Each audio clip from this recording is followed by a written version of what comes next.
since Gezi, I've always wanted to do something more important, more meaningful with my life. I didn't want to be this person who only lived for herself or who only made money for herself, but that was able to give something to the community.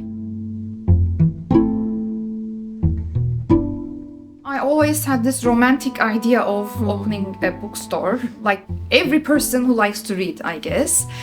But of course, it requires some capital and then a lot of courage. But after the pandemic, I was like, okay, I'm gonna do it.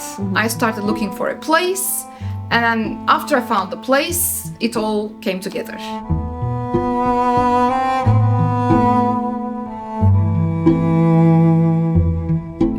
Especially in Turkey and in most of the countries, actually, it is extremely important to have a selection on queer and feminist writers because they don't get to be on shelves of big bookstores.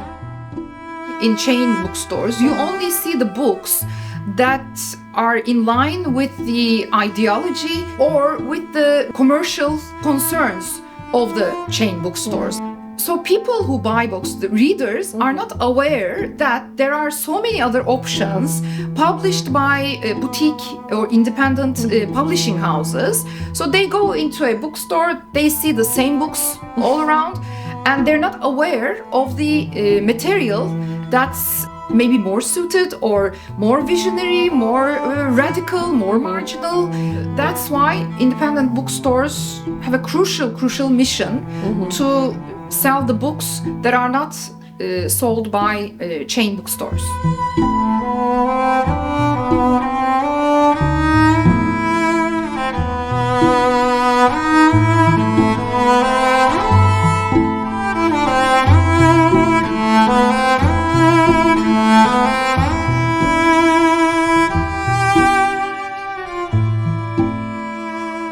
I didn't only want to own a place where I sold books. I wanted a place that would be a safe space for the community, for the queer community, for the women, so that they can come together. We organize events almost every week. Most of them are with a focus on queer and feminism. So to be here, not just to buy books, but to chat about things, to exchange ideas, because queer people don't feel safe everywhere.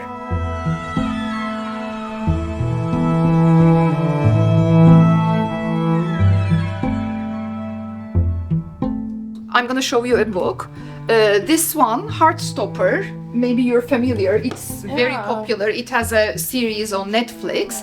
This book was translated into Turkish and it was censored because there's a regulation that protects the family and children, blah blah blah, bullshit regulation.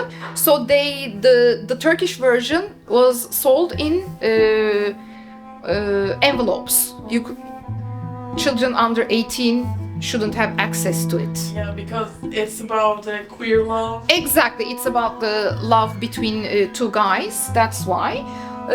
So the regulation, or there have been some other books that were censored in the past year, like a comic book by Ahmet Ümit called Tapınak Fahişeleri, and a couple of others too. So unfortunately, we're in 2024 and there's still censorship on books,